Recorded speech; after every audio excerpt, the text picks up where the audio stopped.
오늘은 하나님께 맡기는 신앙생활이라는 제목으로 함께 은혜를 나누겠습니다. 시편 갑니다. 시편 37편.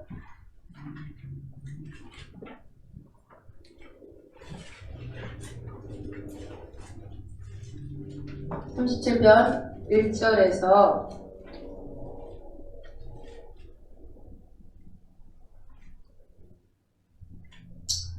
9절까지 그냥 9절까지만 볼까요? 자, 같이 한 목소리로 읽읍시다. 행악자를 인하여 불평하여 하지 말며 불의를 행하는 자를 투기하지 말지어다. 저희는 풀과 같이 속히 배임을 볼 것이며 푸른 채소같이 쇠잔할 것이미로다. 선을 행하라. 땅에 거하여 내 성실로 식물을 삼을지어다. 또 여호와를 기뻐하라. 저가 내 마음의 소원을 이루어 주시리로다. 너희 길을 여호와께 맡기라. 저를 의지하면 저가 이루시고 내 의를 빛같이 나타내시며 내 공의를 종의 빛같이 하시리로다. 여호와 앞에 잠잠하고 참아 기다리라. 자기 길이 형통하며 악한 꾀를 이루는 자를 인하여 불평하여 말지어다. 분을 그치고 노를 버리라. 불평하여 말라. 행악에 치우칠 뿐이라. 대저 행악하는 자는 끊어질 것이나 여호와를 기대하는 자는 땅을 차지하리로다. 아멘. 여기까지만 보고 우리 빌립보서 가봅시다. 빌립보서 4장, 여러분들이 잘 아는 말씀입니다. 빌립보서 4장 4절부터 7절까지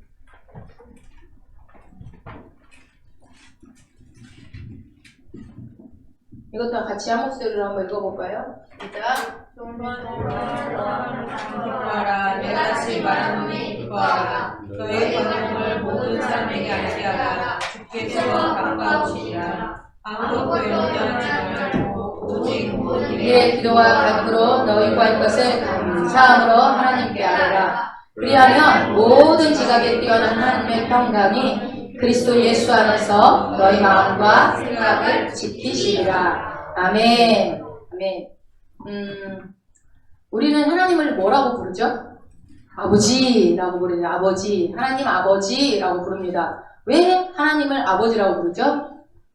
하나님께서 창조주시죠. 우리를 이 세상을 만들고 인간을 만들어 놓고 특별히 많은 인간들 속에서 특별히 저와 여러분 예수를 믿는 사람들, 예수를 통해서 우리를 선택하시고 그를 믿는 자에게 하나님의 자녀가 되는 권세를 줬다고 했어요. 그죠? 영접하는 자, 그 이름을 믿는 자에게 하나님의 자녀가 되는 권세를 주셨으니, 그래서 예수님을 받아들이는 자들은 하나님의 자녀가 되기 때문에 자녀는 아버지라고 부를 수 있는 특권이 생기는 거죠. 그래서 하나님을 아버지라고 부르면서 우리 인생의 수많은 모든 문제들을 가지고 하나님 앞에 나아갑니다. 그래서 어려울 때마다 아버지 도와주세요 라는 기도를 하죠. 왜 그렇게 할까요? 아버지가 신뢰할 만하기 때문에. 우리 아버지는 참으로 믿을 만한 분이기 때문에. 아까 복사하면서 그래요. 우리 정현이가 용지가 끼니까 누구를 불러요? 아빠 하고 불러요. 왜 그래요? 아빠가 오면 해결될 거를 믿기 때문에 아빠를 부르는 거예요. 옆에 아무리 가까운 사람이 있어도 안 부르고 아빠를 불러요. 이거는 아빠가 해결할 것이다 라는 믿음 때문에. 그렇죠. 우리도 하나님을 아버지라고 부르면서 나아갈 때는 이미 아버지가 내 문제를 해결할 것이다 라는 신뢰감을 갖고 있기 때문에 믿고 부르는 거죠. 여러분 하나님을 신뢰하십니까? 네. 하나님을 신뢰해야지 안 하고 여기 앉아있다고 말이 안 되죠.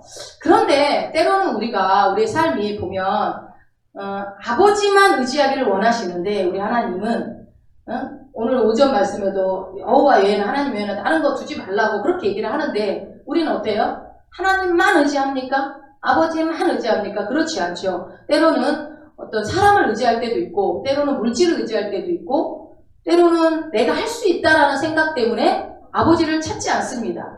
내가 해보려고 하다가 부딪히고 깨지고 하는 것들이 많이 있죠. 어떨 때 내 자신의 능력, 나는 할 수 있다라는 어떤 지식과 그런 생각들에 꽉 차서 그것들을 더 신뢰하는 것들을 많이 봐요. 그게 뭐가 나빠? 내가 할 수 있는 거 내가 해야지. 내가 할 수 있는 것을 못하는 척 하면서 아버지를 의지하라는 말이 아니죠. 예. 우리가, 신뢰하는 것들은 결정적인 순간에 우리를 실망시킬 때가 많다는 얘기를 하는 거예요. 그렇습니까? 내가 뭔가를 신뢰했지만, 어떤 사람을 신뢰했지만, 그 속담이 있잖아요. 믿는 도끼에 발등 찍혔다. 라는 것처럼, 고양이인 줄 알았더니, 키웠더니, 호랭이 새끼더라. 그래서 머리 검은 짐승은 거두는 게 아니야. 막 이러면서 어떤 속았다. 뭔가 실망감을 줬다. 내가 믿고 맡겼고 의지했더니, 나한테 돌아오는 거는 그냥 비수만 꽂는지 않았느냐라는 얘기들을 우리는 많이 듣고 있죠.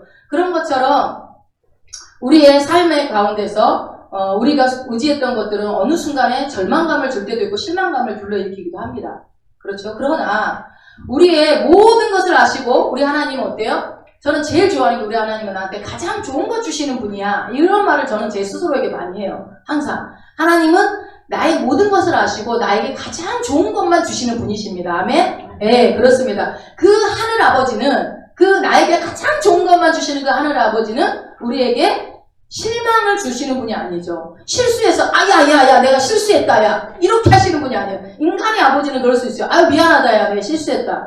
하나님은 절대로 실수하지 않는 분이시죠. 그렇기 때문에 우리는 하나님의 맡기는 삶을 신앙생활을 하는 것이 얼마나 중요한지 오늘 이 두 본문을 통해서 한번 은혜를 나누겠습니다. 먼저 하나님 앞에 맡기는 신앙생활을 하려면 그런 삶을 살려면 어떻게 해야 되는가? 첫 번째로 매사에 하나님을 신뢰하고 의뢰하는 자가 되어야 되는 거예요. 여기서 중요한 거는 뭘까요? 매사에. 우리가 분장해서 무엇이 중요한지를 잘 뽑아내야 국어 실력이 좋은 거예요. 그러니까 매사에 본문의 시편에 한번 가봅시다. 시편에 가보면 시편 37편 그 5절 한번 읽어볼까요? 5절 너의 길을 여호와께 맡기라. 저를 의지하면 저가 이루시고 아멘. 예, 맡긴다는 거. 여러분, 맡긴다는 건 뭐예요? 맡긴다는 것은 믿고 신뢰하는 것을 의미하겠죠.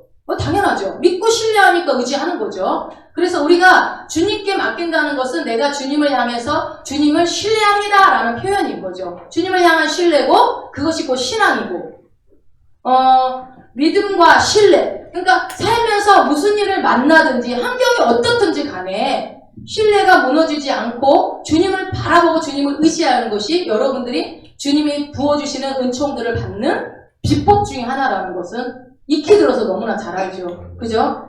하나님을 그런데 사단은 어떻게 해요? 하나님을 대적하는 이 사단은 하나님을 신뢰하지 못하게 만드는 일을 해요. 믿지 못하게 해요. 그래서 어떻게 해요?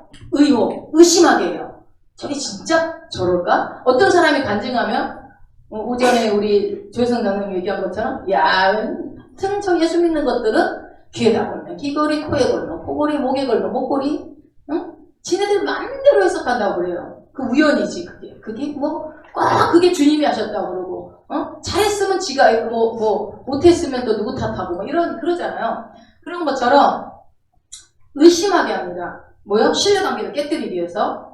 그러니까 여러분 내가 하나님을 신뢰하는 일들을 하나님이 기뻐하시고 내가 그런 신뢰하는 삶을 사는 것이 하나님께 맡기는 신앙생활인데 그런데 그것을 누가 막는다고요? 마귀가 막는데 어떻게 막는다? 의욕하면서 막게 하는 의심을 넣는다는 거죠. 그리고 또 뭐야? 의혹, 미혹, 유혹.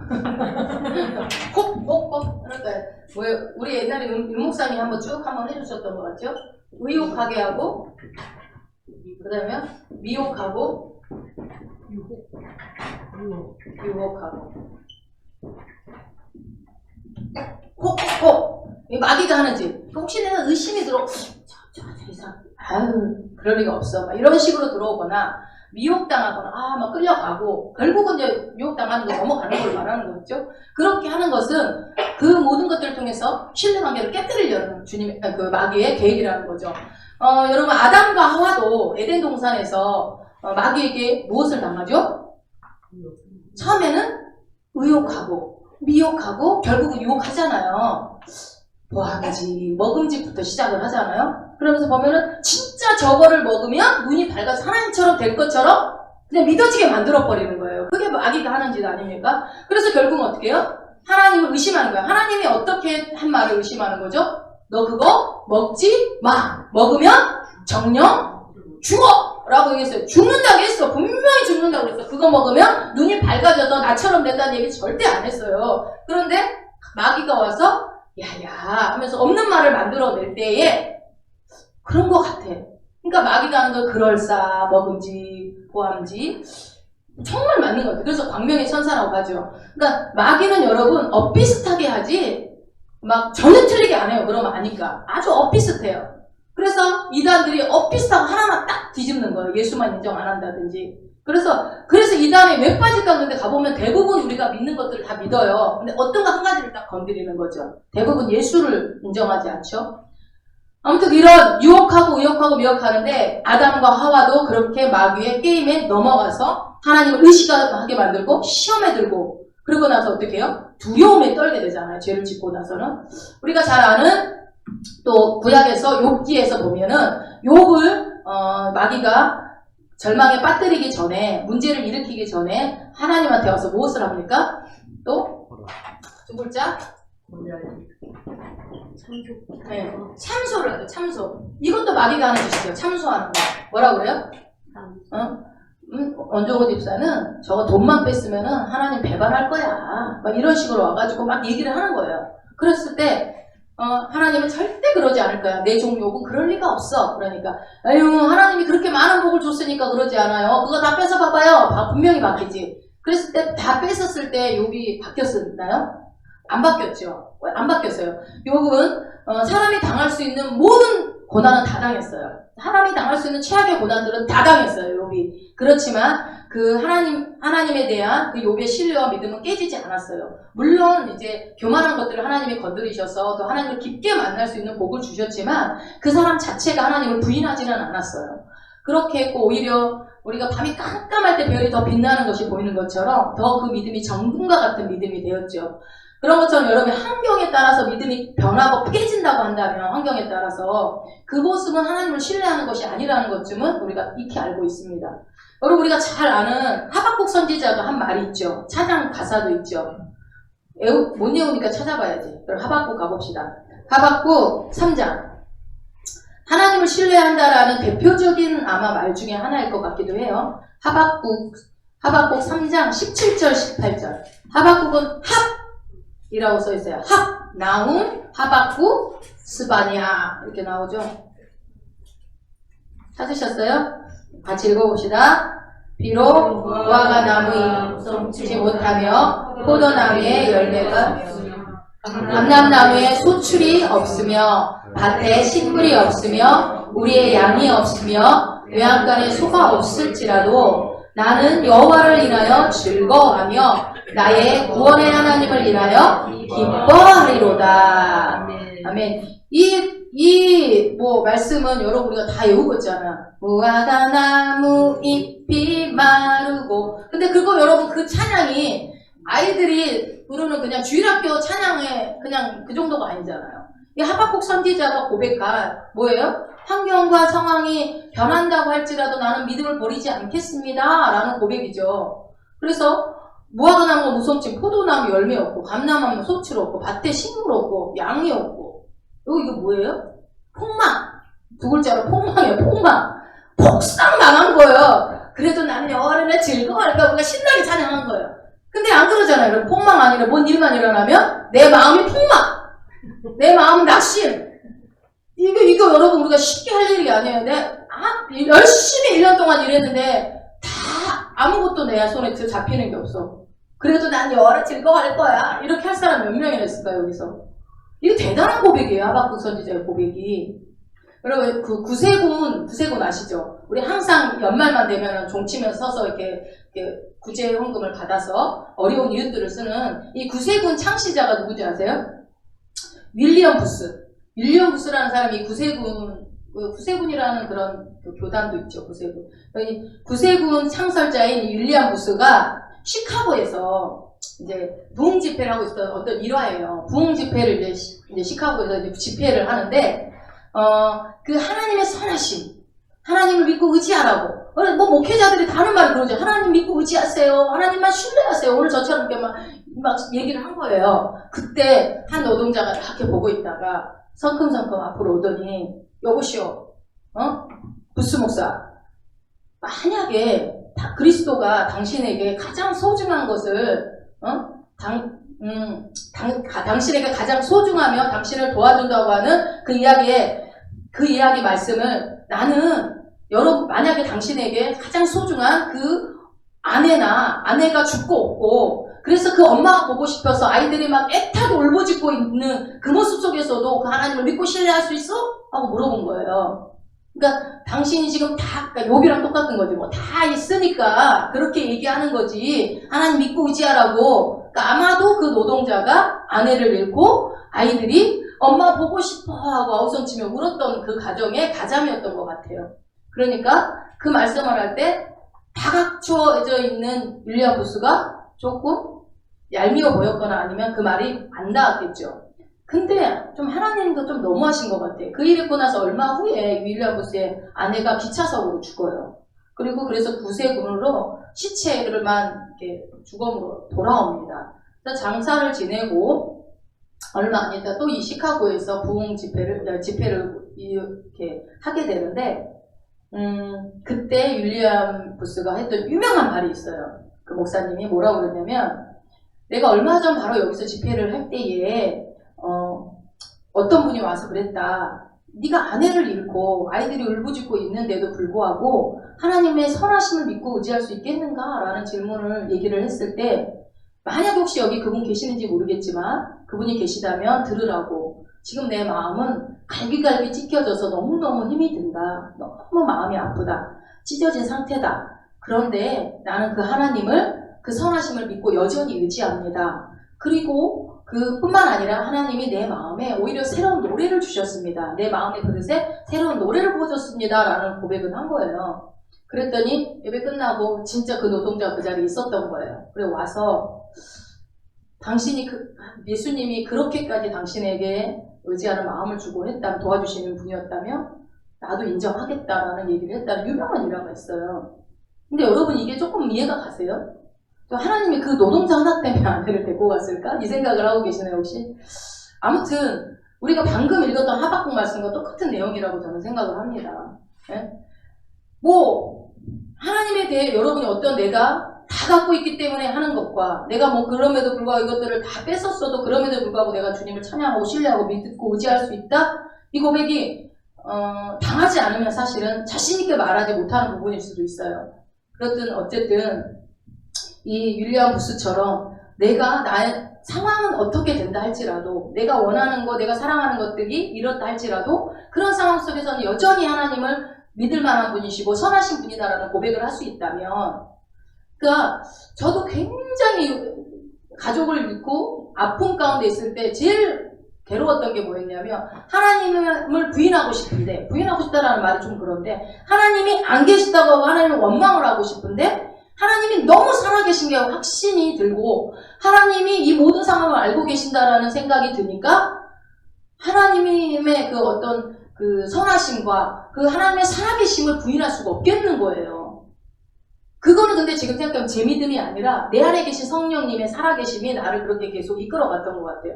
그래서 하나님을, 그러니까 어떤 일이 있었을 때 보통의 사람들은 내가 감당치 못할 슬픔과 아픔이 있을 때 교회를 떠나버리죠. 하나님을 떠나버리는 걸부터 선택을 해요. 저도 떠나보고 싶은 마음들이 있었을 순간들이 있었어요. 그런데 안 떠나져요. 왜요? 하나님이 살아계시다는 게 믿어지니까. 너무 믿어지니까. 그런 것처럼 여러분 하나님에 대한 신뢰와 믿음은요 절대적인 것이 되어야 한다는 것입니다.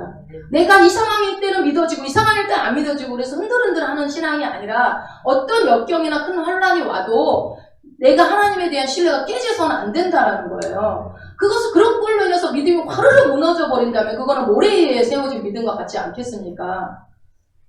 여러분 어떤 경우를 만나든지 어떤 상황이든 간에 하나님을 신뢰하고 믿음에 굳게 설 수 있으시겠어요? 대답 못 하시겠어요? 그렇게 해주시기를 주님 부탁드립니다. 아멘. 네. 그쵸. 내 힘으로는 쉽지 않지만, 여러분, 그래야만 하잖아요. 우리가 그런 믿음을 계속 지향하면서 가고 있잖아요. 네. 그런 것 같아요. 제가 이제, 우리, 신종도 장로나, 우리 최다의 집사나, 이렇게 우리 모태신앙이 귀하잖아요. 우리 교회에 보면. 몇 분 있네요. 근데 보면은 그 사람들을 별로 막 뜨거운 것 같진 않지만 시냇물 같지는 않아요. 요란하지 않고 큰 강물 같아요. 한결같은 모습들이 있어요. 그래서 어떨 때는 속으로 재수없어 이런 마음이 들 것 같은, 그게 욕이 아니라 여러분 어떤 마음인지 알겠죠? 맨날 이래도 변화먹고 저래도 변화먹고 그러면 또 금세 저리 가는 거 어디 가지도 않은 것 같아. 항상 그 길만 가는 것 같은 그런 걸 느낄 때가 있어요. 그거는 뭐냐면 젖어들어 있는 그 신앙이 하나님이 살아계실까 안 계실까 그런 의심을 우리 최다님께서 한 번도 안 해봤대요. 당연히 하나님은 살아계시지 어떻게 안 계신다는 생각을 하지 그렇다는 거예요. 근데 우리는 늦게 예수를 믿었던 사람들은 순간순간 얼마나 하나님이 계시나 안 계시나 이런 생각 많이 해보지 않았어요? 어떨 때 하나님 없는 것 같은 때가 있잖아요. 아닌가 봐. 우리 교회는 다 모태신앙인가 봐. 나만 그랬나? 나는 이러다 진짜 하나님 진짜 있는 건 맞을까? 내가 잘못 믿고 있는 거 혹시 이거 이단 아닐까? 그런 거 있잖아. 이단들도 자기네들이 진짜인 줄 알고 믿을 거 아니에요. 그러니까 그래서 아니 북한은 지금 김일성이 신으로 알 거 아니에요. 그렇게 나도 혹시 그런가? 막 그런 의심도 해봤거든요. 이거 내가 잘못 발 디딘 거 아닌가? 막 이런 생각.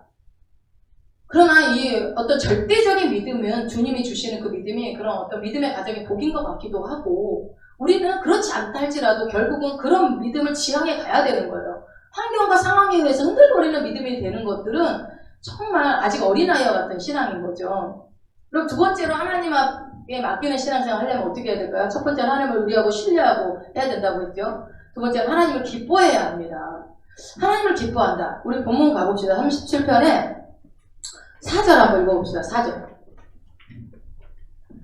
또 여호와를 기뻐하라. 저가 내 마음의 소원을 이루어 주시리로다. 다시 한번요. 또 여호와를 기뻐하라. 저가 내 마음의 소원을 이루어 주시리로다. 여러분 말씀을 보면 말씀은요 참 그래요. 네가 1억을 바쳐라. 그러면 내가 네 마음의 소원을 이루어 주겠다. 이런 말씀이 하나도 없어요. 아니면 혹은 네가 100일 기도를 10번을 해라. 그러면 내가 소원을 이게 아니에요. 여호와를 기뻐하래요. 여호와를 기뻐하라.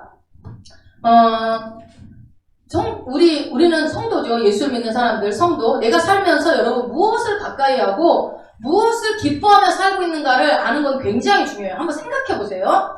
자, 내가 가까이 하고 있는 일은 뭐지? 사람? 어떤 관심? 어떤 취미? 돈?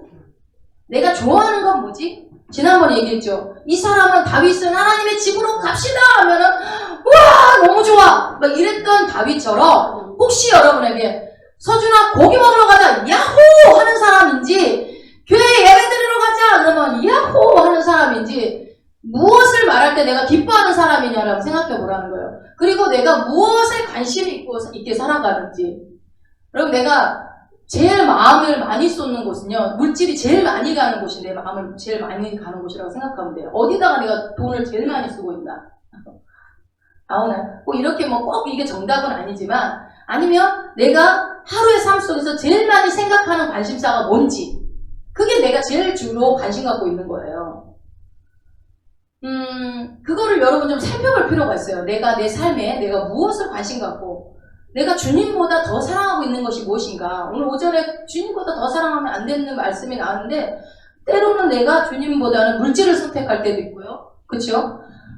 어떤 사람은 어때요? 물질에 마음의 우선순위를 두고 있는 사람은 항상 기도 속에 물질에 대한 축복을 달라는 기도를 빠뜨리지 않죠. 그리고 그런 물질을 축복받으려면 이러이러했던 어떤 사람의 간증 얘기를 아주 좋아합니다. 나도 그렇게 한번 해볼까? 나도 이렇게 하면 혹시 하나님의 물질 축복 주지 않을까? 온통 관심이 그렇습니다. 관심사가 거기에 있는 사람은 그런 것만 귀에 쏙쏙 들어와요. 그런데 건축원금 합시다 그러면은 돈 내랑 안 해 저거 그러고서 가버리는 거예요. 여러분 그 돈에 관심이 가는 사람 조금 위험할 수 있어요. 성경에 가룟 유다가 돈 만지다가 예수님 판 사람이에요.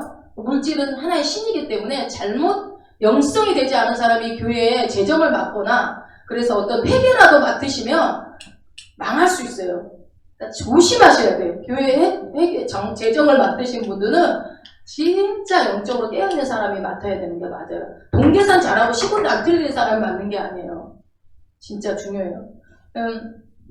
그래서 우리 여조도 회장님이 계속 연임하는 거예요. 아무나 돈계를 맡을 수가 없어요. 여조도의 돈계를. 꼼꼼하게 잘 하시기도 하지만 뭐 하나 하는 것도 진짜 여러분 쉽지가 않다니까. 물질은 절대로 여러분 쉽게 생각하시면 안 돼요. 물질만큼은. 그러니까 여러분 내가 무엇을 가지고 내가 우리 교회는 뭐 명예와 권세 뭐 이런 거에 관심을 두고 있는 분은 없는 것 같은데 우리가 물질이냐, 명예냐, 권세냐, 아니면 세상의 즐거움, 쾌락? 근데 지금은 이 시대는 나는 미디어. 이게 정말 무서운 것 같아. 핸드폰 미디어.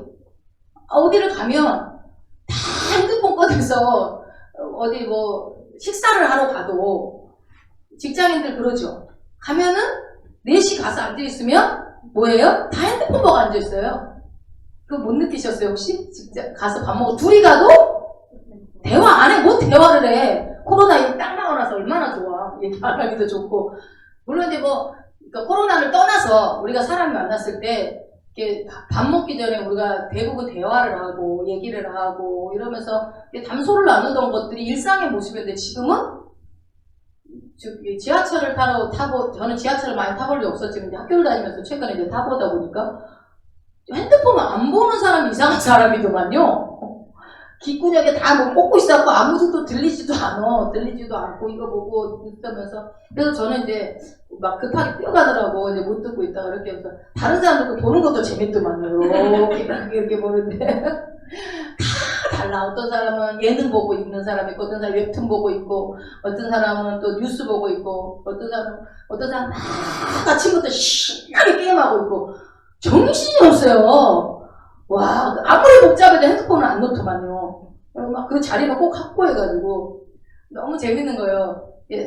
지하철에 사람이 따닥따닥 서 있잖아요. 그러면은 남자고 여자고 상관없이 이렇게 서로 마주보고 설 때가 있어요. 운전하고 다니시니까 잘 모르죠. 근데 우리 전종원사님은 잘 알겠네. 지하철 타고 그럼 이렇게 마주보고 그러면서 이렇게 하고 있으면 보니까 어떤 아가씨가 이렇게 뭘 보고 있으니까 같이 이렇게 보면 계속 보니까 막 계속 그러는 거야. 그러니까 계속 보고 있으니까 그 아가씨 이러고 딴 데 가버렸어요. 그러니까 딴 사람 오니까 또 그 사람도 계속 이렇게 보는 거예요. 데이터가 없었던 것 같아요. 아무만 해도. 그래서 아무튼 그런 걸 보면서 참 신기한 이런 모습들이 많구나 하는 것처럼 뭔가 이 관심사들이 뭔가 개인주의와 내가 좋아하는 것을 나만의 세계, 나만의 세상에서 갖게끔 만들어 놓은 이 핸드폰 문화의 세계가 너무나 뭐라고 그래야 되죠? 복음을 전하기도, 이제는 정말 듣기도, 이제는 우리가 세상 속에서 사람을 전도하는 게 아니라 핸드폰 속에서 사람을 끄집어내와야 할 때가 된 거예요. 우리 아이들도 아무리 떠들어도 미디어 하나만 틀어놔버리면 그냥 조용해져 버려. 100명, 1000명도 순식간에 조용히 시킬 수가 있어요. 그죠? 그런 시대 속에 살아가는데 주로 내가 시간을 제일 많이 투자하고 물질을 제일 많이 투자하고 내가 제일 좋아하는 그것이 내 관심 분야라는 거예요. 여러분, 세상 연락을 좋아하는 그런 어떤 세상 즐거움을 좋아하는 사람들은 어떻습니까? 막 불이 번쩍번쩍 하는 거 좋아하잖아요. 화려한 거 좋아하잖아요. 그래갖고 어떻게 해야 돼요? 막 시끄러운 거.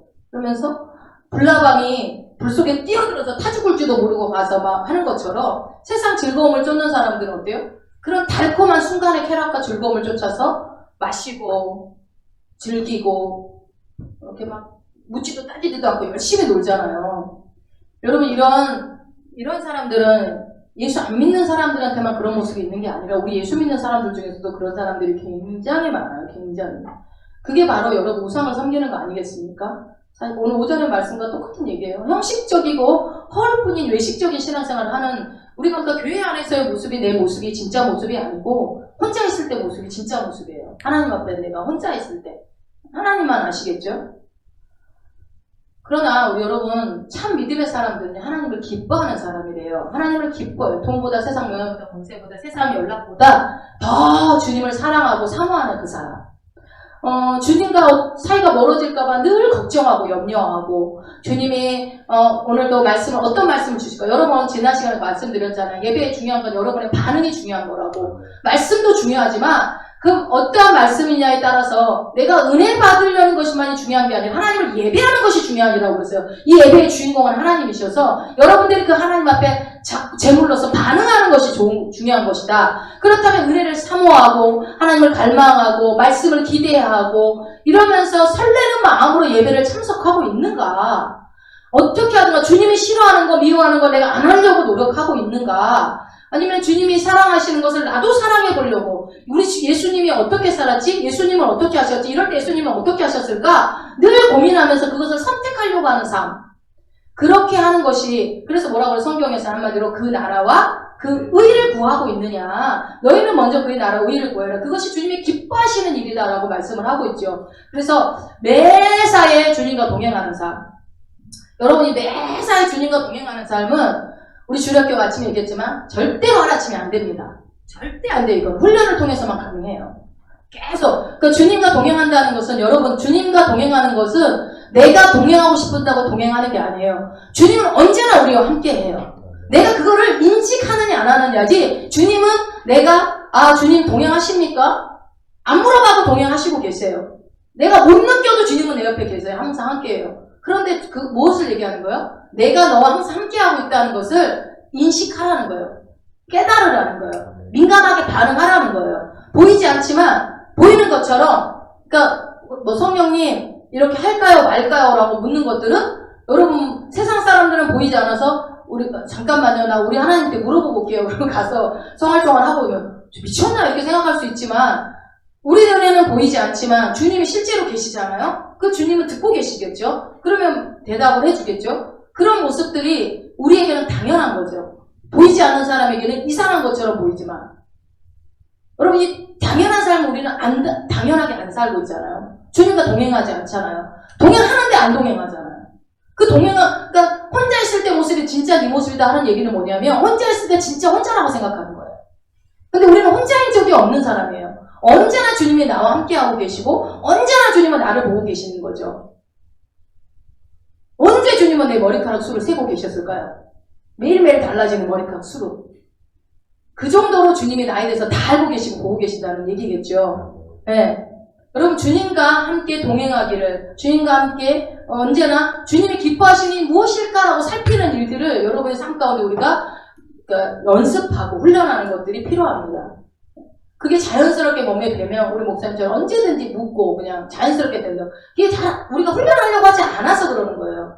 근데 여러분 중요한 사실은 안 하려고 하면 평생 못해요. 시간이 여러분들의 신앙 연차가 10년, 20년, 30년 된다고 해서 이게 훈련이 되어지는 게 아니고 내가 하려고 해야 되는 거예요.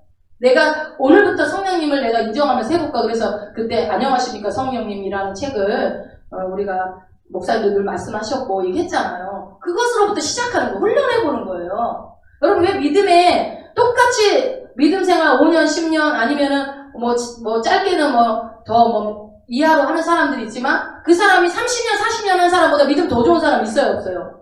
왜 있어요? 왜 그런 거예요? 그 이유는 바로 해보려고 하는 사람. 내가 그 말씀을 진짜구나 나도 저렇게 해볼까라고서 계속 도전하는 사람은요 믿음의 연차와 상관없이 빠르게 신앙이 성장해요. 그러나 교회는 계속 나가는데 하려고 하지를 않아. 반응해보려고 하질 않아. 이번 주에 주님과 한번 동행하는 삶을 사시기 바랍니다. 그러려면 어떻게 해야 됩니까? 매사에 물어보십시오 라는 설교를 들었어도 안 물어보는 거예요. 안 해보는 거예요. 반응하지 않는 거예요. 그러면 절대로 성장하지 않아요. 그러나 한 번이라도 해보려고 하고 자꾸 하려고 하는 사람들은 어때요? 주님이 도와주시죠. 그래서 내가 열심히 해서 됐다기보다는 하려고 하는 그 마음을 보시고 주님이 나타내 보여주셔요. 주님 안 보이는데 여기 계시는 줄 믿습니다. 나 지금 이런 어려움이 있는데 어떡하죠? 나 이것 때문에 너무너무 속이 상한데 어떡해요? 라고 말을 할 때 여러분이 지금 아무도 안 듣는다고 생각하면은 미친 사람이지. 그렇지만 여러분들이 차 안에서 혼자 있을 때 쭈글쭈글 할 때 있잖아요. 꼭 정식적인 기도가 아니어도. 그거 왜 그렇게 하는 거예요? 주님이 듣고 계신다는 걸 믿기 때문에 그러잖아요. 그런데 확실하게 믿는 사람은 늘 자주 하겠죠. 그게 진짜로 믿어지는 사람은 매 순간순간마다 하겠죠. 늘 대화하겠죠. 네, 그런 거죠. 그래서 매사에 주님과 동행하는 사는 삶을 살기를 힘쓰는 것이 하나님께 맡기는 신앙생활이라는 거. 여러분 하나님 앞에 그러니까 성도가 하나님을 막 여호와를 기뻐하라 그러죠. 하나님을 기뻐하라 할 때 주님이 주시는 기쁨이 같이 충만해지는 거예요. 그러니까 우리는 막 딸랑딸랑 하나님한테 막 하나님만 막 우리를 막 종처럼 부리면서 나한테 재롱 떨어봐라 막 이런 이미지로 여러분들이 받아들여요. 그게 아니라 하나님을 내가 기쁘시게 하면 나는 더 큰 기쁨이 같이 오는 거죠. 어디에 나올까? 시편 가볼까요? 시편 16편? 16편 가봅시다. 시편 16편 앞으로 가셔서 하나님을 기뻐하면서 할 때 하나님께서 주시는 기쁨이 나에게도 넘친다는 말씀이 나와 있죠. 8절부터 11절까지 우리 읽어봅시다. 내가 여호와를 항상 내 앞에 모시며 그가 내 우편에 계심으로 내가 요동치 아니하리로다. 이러므로 내 마음이 기쁘고 영광도 즐거워하며 내 육체도 안전히 거하리니 이런 내 영혼을 음부에 버리지 아니하시며 주의 거룩한 자로 썩지 않게 하실 것임이니이다. 주께서 생명의 길로 내게 보이시리니 주의 앞에는 기쁨이 충만하고 주 옆에는 영원한 즐거움이 있나이다. 아멘. 여러분 주의 앞에는 기쁨이 충만하고 옆에는 영원한 즐거움이 있대요. 하나님을 기뻐하는 것이 바로 또 하나만 더 찾아봅시다. 이사야 가봅시다. 이사야 12장.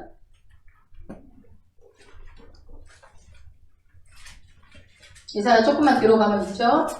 이사야 12장 2절 3절.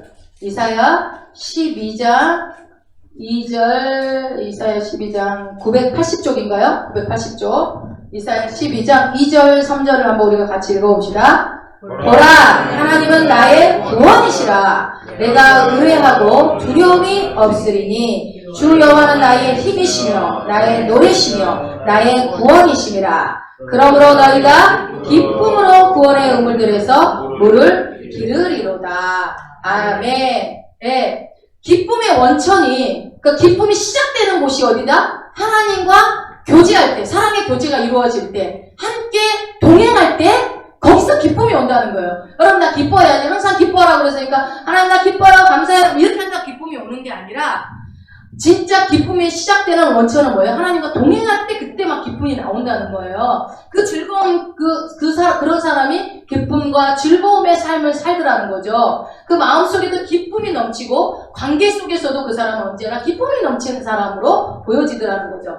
자, 그런데요, 아까 그랬어요. 사단은 하나님과 신뢰관계를 깨뜨리려고 한다고 그랬어요. 마찬가지. 하나님과 내가 동행하며 기뻐하는 삶을 살려고 하면 네 마음의 소원을 이루어준다고 했기 때문에 하나님을 기뻐해야 되겠구나. 하나님이 원하는 게 뭐지, 싫어하는 게 뭐지 하면서 막 반응하면서 여러분들이 살려고 하는데 그걸 하는 방해꾼이 또 있겠죠. 사단은 어떻게 반응할까요?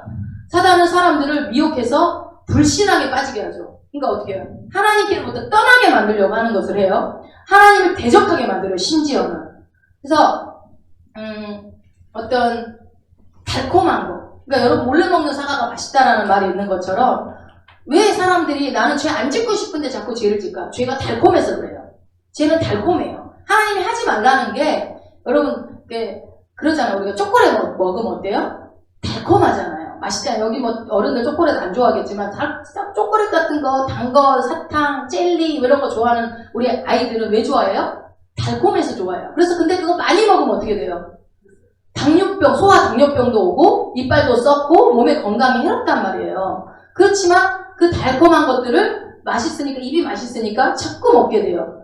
그 초콜릿 자체가 나쁜 건 아닌데 그렇게 먹다가 내가 죄가 되는 거예요. 그것이 내 몸을 상하게 되기 때문에. 마찬가지로 여러분 우리가 달콤한 유혹, 죄악의 그 유혹으로부터, 그러니까 뭔가 여러분 뭔가 내가 너무 편안하고 달콤하면 의심부터 해봐야 돼. 그거는. 그래서 그것 때문에 하나님의 진노와 심판이 임한다는 말씀도 우리가 많이 보죠. 여러분 요한복음 10장 10절에 보면 도적이 오는 것은 뭐하러 온다고 그래요? 도둑질하고 죽이고 멸망시키려고 온다고 그래요. 그러니까 마귀가 결국 하나님과 신뢰관계를 깨뜨리고 어떤 기쁨을, 여호와를 기뻐하는 삶을 거기서 유혹을 해서 불신앙에 빠지게 해서 하나님으로부터 떠나게 만들려는 그들의 유혹과 의혹을 이렇게 하는 이유가, 그렇게 하는 이유가 뭐예요? 죽이고 하나님과 도적질하고 죽이고 결국은 멸망시키려고 하는 게 최종 목적이라는 겁니다. 네. 아담과 하와가 선악과를 따먹지 말라는데 결국은 따먹어버렸어요. 안타깝게도 따먹어버렸어요.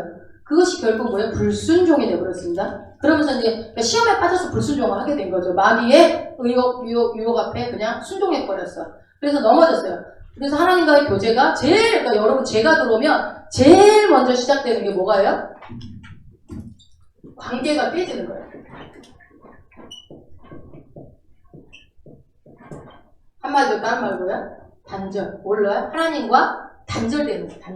단절이에요. 그러니까 여러분 내가 왜 죄를 지면 안 되냐? 하나님과 관계가 깨지는 거예요. 그 관계가 깨지는 게 무슨 상관이야? 다시 붙이면 되지. 다시 붙이면 되죠. 회개하고 놀아서. 그러나 여러분 하나님과 이게 한번 관계가 깨지고 나면 다시 단절된, 여러분 인간관계도 단절된 관계에 깨붙이기가 쉬워요, 어려워요? 부부 사이도 한번 싸우고 나면 이거 다시 회복하는 거 쉽지 않아요. 또 친구 사이도 그렇고 인간관계가 한 번 단절된 관계는 회복되기가 무진장 힘들어요. 근데 하나님과 관계가 깨지고 나면은 그것이 그 다음 단계에서 하나님부터 멀어지게 되고 결국은 죽이고 도둑질하고 죽이고 멸망하는 거를 결국 이루는 거죠, 마귀가. 그래서 불순종하게 되고 하나님과 교제와 관계가 깨지고 나니까 그 다음에 찾아오는 것이 뭐가 찾아와요? 관계 깨지니까 그 다음에는 두려움이 들어오는 거예요. 그죠? 아담과 하가 두려워서 숨어버려요. 여러분, 깨졌네. 안 돼. 다시 붙여야 되겠다. 하나님 용서해 줘. 이랬으면 좋지. 근데 이렇게 깨지는 순간 뭐가 와버려요? 마귀는 두려움을 주는 거예요. 그러니까 내 속에 혹시 여러분 어떤 두려움이 있을 때는 내가 하나님과 관계가 깨지는 바람에 두려움이 왔구나. 그렇게 이제 해보시면 알겠죠? 그때부터 뭐가 찾아옵니까? 두려움이 오면 여러분들이 자주 하는 근심, 염려, 걱정 등등등등이 이제 장악해버리는 거죠. 마귀는 한 번 와서 그냥 쉽게 꿀벌 하나만 주고 가는 그런 게 아니죠. 두려움을 주면서 결국 어떻게 해요? 우리는 여호와를 기뻐하라 그러는데 그 기쁨이 깨지는 순간 근심이 들어와 버리게 되는 거예요. 평강이 깨져버려요. 관계가 깨지면서 두려움이 오는 거죠. 그것이 자리 잡기 시작하면 우리 목사님이 늘 하시는 사역, 내적 치유가 들어가야 되는 거예요. 그게 이제 자리 잡아서 덕치. 그래서 늘 얘기하죠. 한 장 있을 때는 얇은데 두꺼워지면 이거 수십번 말씀하는 거. 그러니까 항상 이거 들면 알겠어. 두꺼워졌다. 이건 얇다. 근데 이럴 때 휙 던져버리면 끝나지만 깨지려면 어떻게 해야 돼? 계속 치료하고 회개하고 해서 막 쏟아내도 끝이 없는. 근데 이제 어쨌든 그게 해서 그 과정을 잘 거쳐서 회복이 되어지면 하나님 또 각양 은사도 부어주시고 또 평강을 주시죠. 결국 우리 안에 주는 건 평강을 주시는 거예요.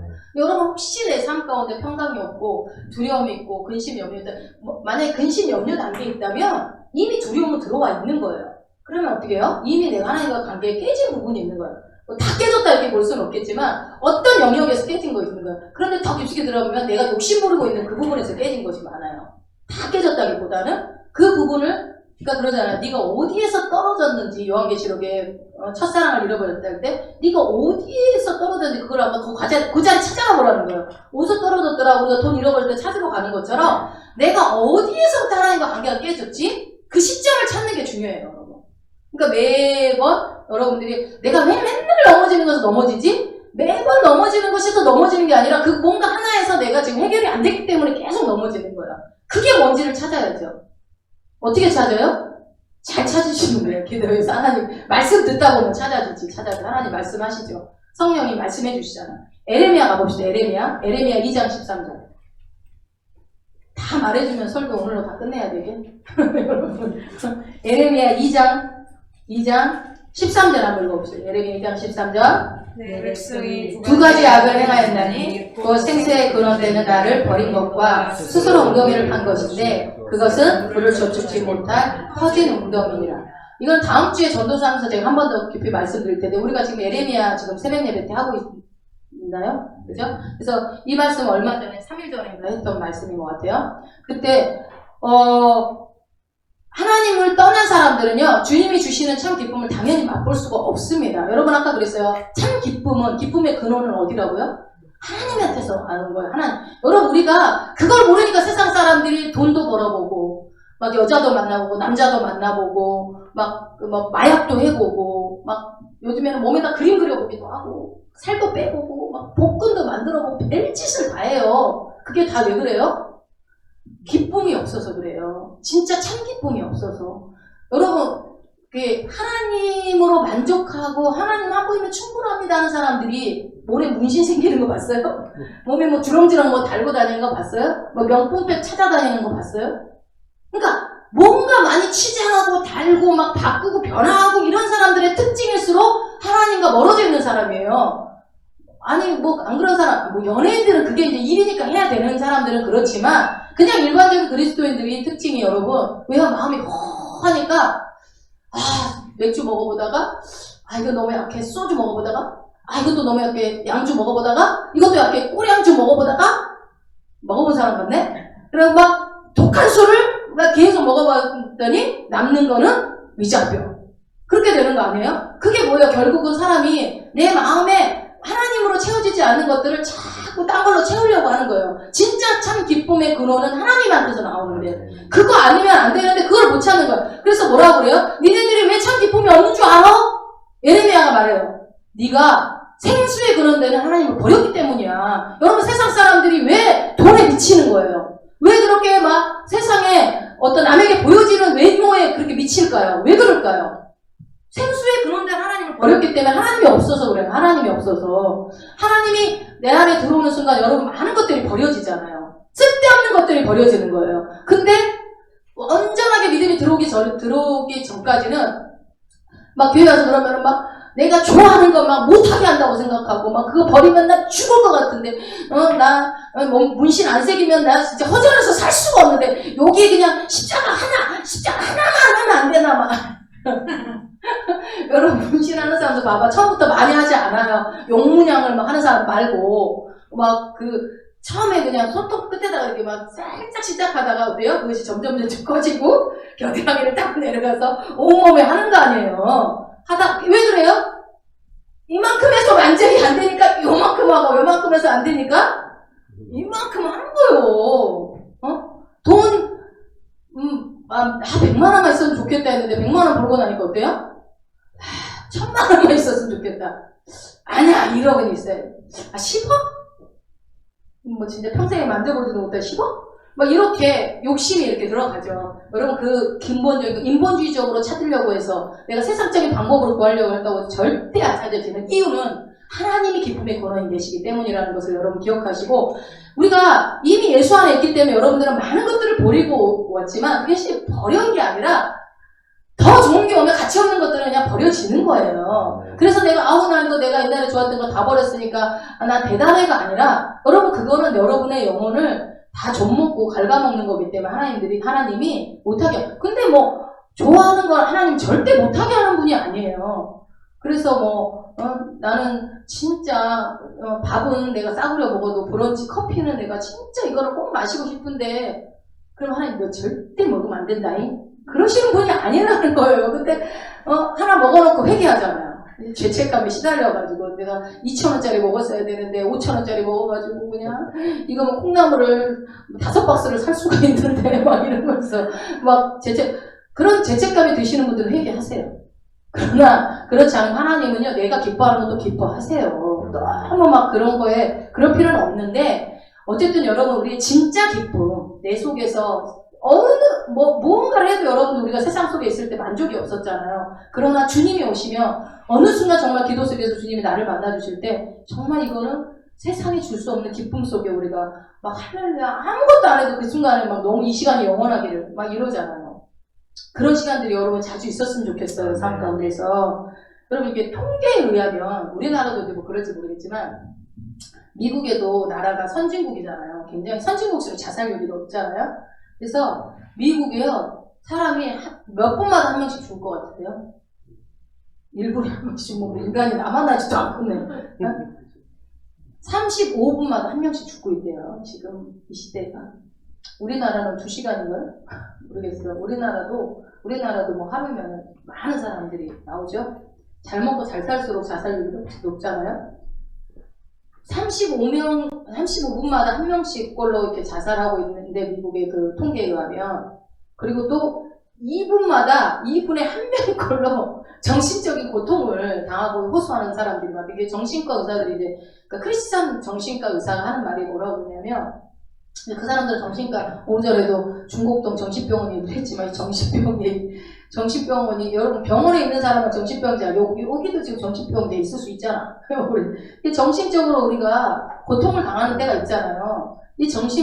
이러다 내가 돌아버리겠네 이럴 때 있잖아요. 이 정신적인 고통에 시달리고 있는 2분마다 한 명꼴로 이렇게 정신적인 고통을 당하고 있는 사람들이 이 크리스찬 의사가 하는 말이 이 사람들 보니까 하나님을 잃어버린 사람들이 그러더라는 거예요. 하나님을 잃어버릴 때문에 정신적인 불안정이 온다는 거예요. 근데 이게 오래되면은 이게 진짜 고치기가 힘들어지잖아요. 그래서 여러분 잠언의 17장의 22절에 보면 뭐라고 그러냐면 마음의 즐거움은 양약이라도 뭐가 뼈를 상하게 한다고 그래요? 네. 근심은 그 뼈를 마르게 한다고 그래요. 근심이 뼈를 마르게 한다고. 심령의 근심이. 그러니까 마음에 막 근심하면 여러분 뼈가 말라요. 뼈 마르는 게 무슨 병이에요? 골다공증이야? 그치, 걱정 근심이 많으면 뼈만 마르겠어? 다 마르지. 네, 모든 병이 다 오는 거죠. 그래서 불안정해져. 그런 어떤 우리 마음속에 기쁨이 충만할 때는, 그러니까 충만하지 못하면, 하나님으로부터 와야 되는 기쁨이 오지 못하면 병이 온다는 얘기죠. 여러분, 우리 주님을 떠나서 기쁨과 감사를 잃게 되면요, 근심에 들어오면 뼈가 마르게 되는 어떤 질병들이 오는 것처럼 하나님을 기뻐하고 범사에 감사하면요, 그 질병도 오다가도 도망가는 거예요.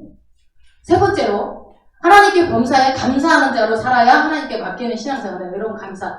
제가 그 감사 훈련을 해보자고 12월 달에 말씀을 드려서 저도 되게 노력을 했는데 이게 잘 안 되는 거예요. 잊어버려서 잘 안 돼요. 그래서 왜 이게 잘 안 될까? 그래서 1월 달에도 또 도전해봤어요. 또 안 되는 거예요. 여러분들 분주하게 있다 보면 잊어버리잖아요. 그런 것처럼 뭔가 주님에 대한 인식이 이렇게 우리가 잘 잊어버리는 것 같아요. 동행한다고 하지만 어느 때는 주님이 없는 것처럼 내가 꾹꾹 말도 해버리잖아요. 그 감사가 왜 안 될까 제가 고민을 해보니까 기도 중에 제가 깨달아졌어요. 왜냐면 그러더라고. 여러분, 내가 감사를 언제 제일 많이 해요? 내가 너무 하나님 감사해요 하면서 막 할 때가 언제, 진심 어린 감사가 언제 나오던가요? 전 기도 중에 나오더라고요. 일상생활 속에서 물론 맛있는 고기 보고 너무 감사해 이런 게 나오지만 어쩌다 한 번이잖아요. 그런데 어느 날 기도할 때 끊임없이 감사가 나올 때가 있어요. 하나님 이것도 너무 감사하고 이것도 너무 감사하고 저것도 감사하고. 그래서 제가 그 생각을 했어요. 우리가 의도적으로 노력하는 건 한계가 있구나. 그래서 기도해야 되는구나. 기도하는 사람은 감사하는 게 돼요. 하지 말라 해도 돼요. 기도하는 사람은 그냥 저절로 감사해요. 그렇지 않던가요? 그래서 이게 어떻게 보면 순서가 감사만 한다고 되는 것이 아니라 내가 기도의 삶을 살고 하나님과 가까이 하다 보면 저절로 기쁨과 감사는 따라오더라는 거예요. 나도 모르게 돼서 언제나 감사가 나오는 거예요. 그럼 내가 감사의 삶이 되어지지 않고 있다는 것은 기도의 삶이 무너졌다는 것을 보면 알겠죠. 문제가 생겨도 근심 대신 기뻐하고 감사로 하나님께 나아가는 여러분 되시길 바랍니다. 빌립보서 가봐요. 우리가 잘 아는 오늘 본문에서 빌립보서 여러분 4장 4절에 뭐라고 그래요? 주 안에서 항상 기뻐하라. 이 기뻐하는 게 얼마나 중요하면 사도 바울이 다시 얘기해요. 내가 다시 말한다잉. 잘 들어라. 주 안에서 기뻐해라. 다시 말한다. 기뻐해라. 명령합니다. 기뻐해라. 그러더니 뭐라고 그래요? 그 다음에 6절에 뭐라고 6절 한번 읽어봅시다. 아무것도 염려하지 말고 오직 모든 일에 기도와 간구로 너희 구할 것은 감사함으로 하나님께 아뢰라. 여러분 그 기쁨과 감사는 뗄래야 뗄 수가 없어요. 네. 그러니까 주 안에서 항상 기뻐라. 6절이 그렇게 나오죠. 아무것도 염려하지 말고 기도 하나님께. 주님은 우리가 늘 기뻐하며 감사하는 자로 살기를 너무너무 원하고 계세요. 그래서 문제가 있을 때도 여러분 문제가 커요? 하나님이 커요? 하나님이 훨씬 크죠. 문제보다 크신 하나님이라고 말하지만 문제가 닥치면 하나님은 어디 가고 없잖아요. 문제를 능히 해결해 주신 하나님이라고 입으로는 말하지만 믿지를 않아. 이 문제는 하나님도 못할 것 같아. 내가 뭔가 노력해야지 될 것 같다는 생각을 하죠. 근데 감사함으로 하나님께 아뢰는 자가 되래요. 그러니까 감사만 하고 끝나지 말고 그리고 나서 하나님께 아뢰라는 거예요. 아무것도 염려하지 말고 오직 모든 일에 기도와 간구로. 그러니까 여러분 기도할 때에 진짜 간구도 원하는 것도 주님이 기뻐하시는 기도와 간구를 할 수 있는 거예요. 기도 속에서 하나님이 원하는. 그러니까 여러분 우리가 그냥 내가 일상적으로 눈 뜨고 할 때는 내가 원하는 내 바람을 얘기할 수 있지만 눈 감고 주님 가까이 깊은 기도의 속으로 들어가면은 여러분 내가 원하는 거 구해지던가요? 그렇지 않아요. 막 해놓고도 그리 아니하실지라도 하나님 이렇게 되죠. 그리고 하나님 안에 이렇게 해줬으면 좋겠어요. 근데 이게 내 욕심인지 모르겠으나 이러면서 내가 해놓은 기도를 또 점검하고 또 점검하는 거를 봐요. 기도 속에서. 그런데 그냥 집에서 내가 일상적으로 하는 거는 그냥 내 소원만 아뢰게 되는 경우가 많죠. 그래서 우리가 우리 삶 가운데서 어떤 사람을 볼 때 그 사람이 어떤 사람인지를 아는 것은 그 사람이 말하는 걸 보면 알아요. 굳이 뭐 교회 다니는지 안 물어봐도 그 사람이 어떤 말을 하는지 보면 이 사람 교회 다니는 사람인가 보다 라는 걸 알죠. 그리고 그 사람의 믿음이 좋은 사람인지 아닌지도 말하는 거 보면 알아요. 그쵸? 근데 저는 잘 모르더라고요. 목사라 그러면 엄청 놀래요. 말 안 하는, 그래서 웬만하면 제 신분을 안 밝히는데요. 근데 어떻게 하다가 옆에서 이제 밝게 학교를 갔더니, 우리 옆에 있던 간사님이, 목사님이세요? 그러니까, 밥 먹다 말고 다 토해버리려고 그러더라고요. 그래서 좀 너무한 거 아니냐. 좀, 그래도 그렇지, 좀 너무 심하게 반응하시는 것 같다. 그랬더니, 아니, 여지까지 보지 못했던 목사 캐릭터여서 그렇다고 이러는 거예요. 그래서, 그러시냐고. 그래서, 한번 목회하는 거 한번 와서 보고 오고 싶다는 거예요. 똑같다. 이대로 이제 똑같이 한다. 그랬었는데, 이제 뭐, 물론 욕한 건 아니지만, 교회 다니는 것으로 아는 것을 깜짝 놀랄 때도 있고, 그냥 그런가 봐요. 저 같은 캐릭터가 예수 안 믿게 생긴 캐릭터인가 봐요. 아무튼, 근데 좀 기분이 좋지는 않았어. 그런 얘기들은. 내가 진짜 하나님께 맡기는 신앙생활 잘한다는 사람들은요, 기뻐하고 감사하는 사람이 몸에 배어 있어서, 뭐 말만 하면 기뻐하고 할렐루야. 제가 아는 후배가 있는데, 뭐 말만 하면 아멘 할렐루야. 아멘. 막 이러면서 통화하면 아멘 할렐루야가 어찌나 많이 나오는지, 야, 네가 목사해라야. 막 내가 이럴 때가 있어요. 근데 처음에 당황스러웠거든요.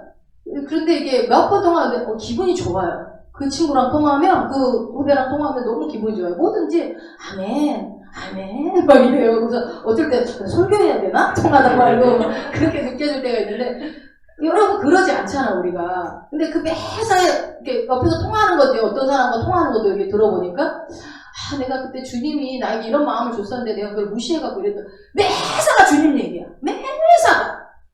그냥 그거는 의도하는 게 아니에요. 매사 주님과 동행한 게 습관이 됐더라고요. 그러니까 그래서 제가 처음에는 농담하다 나중에 농담을 안 하게 되는 거예요. 아멘 해버릴까봐. 그래서 조심해서 말을 하게 되더라고요. 여러분, 어떤 성도가요, 열심히 어떤 성도는 우리 교회 안에 있는 성도일 수도 있지만, 어떤 성도예요? 열심히 기도를 하다가, 기도하다 보니까 하나님 응답을 안 하니까 실망이 온 거예요. 진짜 하나님 살아계셔? 내가 이렇게 기도했는데 응답이 없어? 그러다가 어느 날 기도하다가 잠이 든 건지 그냥 잠을 잔 건지 하여튼 꿈을 꿨어요. 꿈을 꿨는데 천사가 천국에 데리고 갔대요. 그러는데 보아창고, 천국에는 창고가 많아요. 알죠? 네, 창고가 많아. 창고 안에는 뭐가 있어요? 선물, 금은 보아 막 이런 것들이 많이 있다고 그래요. 많이 갔다 온 사람이 다 그런 얘기 하더라고요. 근데 갔더니 창고를 보여주는데 창고가 텅텅 비어있더라는 거예요. 그래서 천사요, 천사님 이 창고는 왜 이렇게 텅텅 비어있어요? 무슨 창고길래 그래요? 어떤 창고일까요, 여러분? 어떤 창고가 이렇게 텅텅 비어있을까요? 다 써가지고 강구 창고. 하도 잘 내는 게 많아가지고 이거 주세요, 저거 주세요. 그래 하고 퍼주다 보니까 강구 창고에는 남은 게 없더래. 다 퍼지고. 그런데 딴 데 옆에 창고가 있는데 어머, 보아가 막 선물이 끄득끄득 차 있는 거예요. 천사님 여기 무슨 창고가 이렇게 가득 차 있어요? 여러분들이 안 갔다 왔으면 창고, 뭔 창고일까요? 그렇지, 감사창고. 감사창고는 여러분 창고가 가득 차 있대. 얼마나 안 했으면. 그러니까 하나님으로부터 받은 은혜를 감사하는 순간 이 창고에 있는 선물들이 막 내려간대요. 근데 안 하는 거야. 안 하니까 막 쌓여있는 거예요. 그냥 달라는 것만 하니까. 근데 다 갖다 써갖고 갖다 줄 것도 없어. 너무 많이 갖다 강구 창고는. 그래서 이 성도가 잠에서 깨가지고, 이야, 그러니까 막 기도하다 실망하는 건 뭐예요? 내가 원하는 대로 안 됐을 때 실망하잖아요. 실망해. 주님은 제일 좋은 거 준다고 믿으면 실망할 필요도 없지. 나한테 좋으니까 안 줬는가 보다. 그렇게 생각하면 그것도 감사하잖아요. 감사하면서 그때부터 하나님 앞에 감사하기 시작했대요. 달라고 하는 기도보다 이거 줘서 감사하고 하나님 이래서 감사하고. 그러니까 어때요? 그 사람의 삶에 막 신령한 은혜가 넘치는 삶으로 바뀌는 거예요. 여러분, 비법을 알려드렸어요. 신앙생활의 비법을 지금 제가 알려드리는 거예요. 뭐 달라고 하기 전에 감사부터 해보세요. 이미 받은 게 우리 너무 많잖아요. 솔직히 말해서. 우리가 하나님의 큰 은혜와 기적을 체험했다고 해서 다 감사하는 건 아니에요. 여러분, 성경에 보면 10명의 문둥병자를 예수님이 고쳐줬는데 몇 명만 와서 감사해요? 달러 한 번만 와서 감사하잖아요. 우리가 저 사람은 감사할 만해, 나는 감사할 게 없어, 이렇습니까? 그렇지 않죠. 우리 받은 은혜 너무 많잖아요. 너무 많아. 생각해보면 건강한 것도 그렇고. 그래서 끊임없이 원망하고 막 불평했던 이스라엘 민족들 여러분 기억나시죠? 금세 뭐 홍해바다 갈라 우리 오전에 읽었잖아요. 막 이 왕쪽에 물이 벽이 돼서 막 그 가운데 지나가서 그 체험을 했는데 어떻게 하나님을 가자마자 건너가자마자 부럽다고 불평할 수 있어? 하지만 우리가 그러잖아. 엊그제까지만 해도 하나님의 은혜를 받고 막 응답받았고 할렐루야 막 뭐 신나게 찬양했다가 뭐 하나 응답 하나 없으면 그냥 바로 그냥 나락으로 떨어져 버리잖아요. 주님 어떻게 이럴 수 있습니까? 남 얘기할 필요 없어요. 여러분 내 자신의 모습을 보면 됩니다. 이사야 선지자는 그래서 말을 하죠. 이사야에서 1장 2절 3절을 보면 소는 그 임자를 알고 나귀든 그 주인의 구유를 알건만. 그러니까 소나 나귀도 주인을 알아본다는 거예요. 근데 누가 몰라요? 이스라엘만 깨닫지 못한대요. 하나님이 우리가 주인을 몰라보는데요. 하나님 못 알아본다는 거예요. 짐승도 아는데. 그래서 하나님의 축복을 받고도 하나님의 많은 은혜를 받고도 감사하지 못하고 주님을 찾지 않는 사람을 금수만도 못하다 이럴 때 쓰는 거예요. 그래서 우리가 금수만도 못할 때가 얼마나 많습니까? 저도. 그래서 불신앙으로 불평하고 불가는 거예요. 그러니까 불평, 불만 이거 진짜 마귀가 제일 잘 갖고 노는 거예요. 여러분 그래서 입을 제일 잘 갖고 논다고 그랬잖아요. 마귀가 입에 혀를 가지고. 그래서 여러분 입술에 파스콜을 세워주셔서 이 기도를 많이 하라고 그랬죠. 이 입을 가지고 불평 원망하게 되면요. 그것이 결국은 나로 내 삶에 어려움을 끄집어내는 거지 하나님이 막 어려움을 팍팍 주는 게 아니에요. 내가 그 불평과 불만과 원망이 어려움을 끌어당기는 거죠. 마귀로 일하게 하는 거죠. 그러니 여러분 소양 가수 소양 시어머니가 남병 알게 죽게 됐을 때 마지막에 찬양이라도 슬퍼 해드리지 않아서 찬양을 하루 종일 한 달 동안 찬양을 와서 계속만 했는데 병이 나서버렸잖아요. 그런 사건, 여러분 감사는 치유하는 능력이 있잖아요. 그렇지 않습니까? 감사할 때 이것만 얘기하고 마칠게요. 미국의 어떤 실업가, 그러니까 사업하는 분인데 스탠리 텐이라는 어떤 박사님이 있어서 실제 사건이에요. 이 박사님이 척추암, 여러분 척추암 고치기도 힘들잖아요. 척추암 삼기면은 그냥 죽는 거예요. 척추암. 그냥 죽는 거예요. 그래서 저 사람 죽겠구나. 왜냐면 유명한 박사니까 잘 알죠. 그래서 이 사람은 절망하다가 죽겠구나. 암 삼기면 말기나 다름없으니까. 그래서 사람들이 걱정했어요. 절망만 하다 죽게 생겼구나라고. 그런데 어느 날 이 사람이 다시 출근한 거예요. 멀쩡해져가지고. 신기하잖아. 그래서 아니 박사님 어떻게 했어요? 수술했어요? 뭐 먹었어요? 저 산에 올라가서 칡뿌리를 깨가지고 이랬으면 좋았을 텐데 너무 험한 얘기를 하는 거예요. 뭐라고 해요? 나 그냥 감사만 했어. 주님 병들게 하신 것도 감사합니다. 고쳐주시면 살고 죽이면 그냥 죽고 하나님 하라는 대로 하겠습니다. 그러면서 매일 그냥 감사만 했대요. 그 병이 없어져 버렸어. 할렐루야. 아멘. 감사는 여러분 그랬잖아요. 기적이 감사를 만들어내는 게 아니라 감사가 기적을 만들어낸다는 거예요. 기적이 감사를 만들고 누구나 세상 사람도 할 수 있어요. 그러나 우리는 감사할 때 내 삶에 기적을 보는 거예요. 왜냐하면 그 감사할 때 기쁨이 함께 찾아오고 그래서 거슬러 가면 그 진짜 감사는 기도 속에서 여러분들이 발견할 수 있고 그래서 결국은 언제나 여러분들이 잘하는 결론은 기도하며 감사하며 기뻐하는 자에게 기적과 같은 삶이 벌어진다는 얘기를 하는 겁니다. 그럼 그래서 정리할게요. 하나님께 맡기는 신앙생활을 하는 사람들의 특징은 뭐냐면 매사에 하나님을 신뢰하고 의뢰하는 사람이라는 거예요. 매사에 내가 할 수 있는 것도 하나님께 말하고 얘기하는 거예요. 네. 두 번째 하나님을 기뻐하는 거예요. 너를 기뻐하라.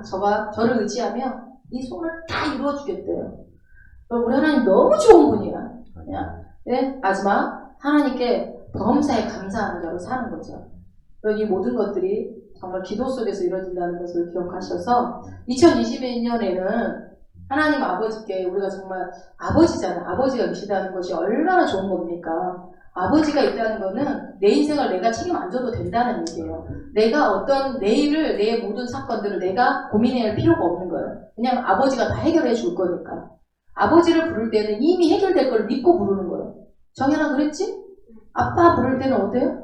이미 아빠가 어느 순간 이 문제는 구겨진 종이는 이미 나올 것이고 명확하게 복사가 될 거라는 것이 확신 가운데 있는 거예요. 근데 그게 나는 확신해. 우리 아빠가 오면 할까 말까 이런 거는 안 하잖아. 아빠! 한마디만 다 끝나는 거예요. 여러분 그거 하세요. 기도할 때. 아빠! 일러 마친다고 얘기하라고 그러잖아요. 그 아빠는 뭐예요? 우리 하나님 아빠는 인간 아빠보다 더 능력 있는 분이잖아요. 인간 아빠는 복사기 정도 고치지만 하늘 아빠는 뭘 해요? 복사기를 살 수 있는 돈도 주고 더 큰 일을 주시는 분이잖아요. 그 아빠를 자주 부르셔서 하나님께 맡기는 신앙생활 속에 그러나 언제나 이 삶에 대적 마귀가 늘 방해꾼으로 온다는 것은 그러니까 그 내가 살려고 할수록 방해는 계속될 것입니다. 그것을 보고 알고 한다면 여러분의 삶 가운데서 넘어질 일이 없어요. 내가 약한 부분을 계속 찔러댈 거니까 마귀는. 절대 알면 여러분 알면서 당하는 그 바보지. 알면 그냥 물러거라 마귀야 예수 이름으로 물러거라 이렇게 해버리면 되지 않겠습니까? 그렇게 한 주간도 여러분 아버지를 많이 부르셔서 하나님께 맡기는 신앙생활 하시기 바랍니다.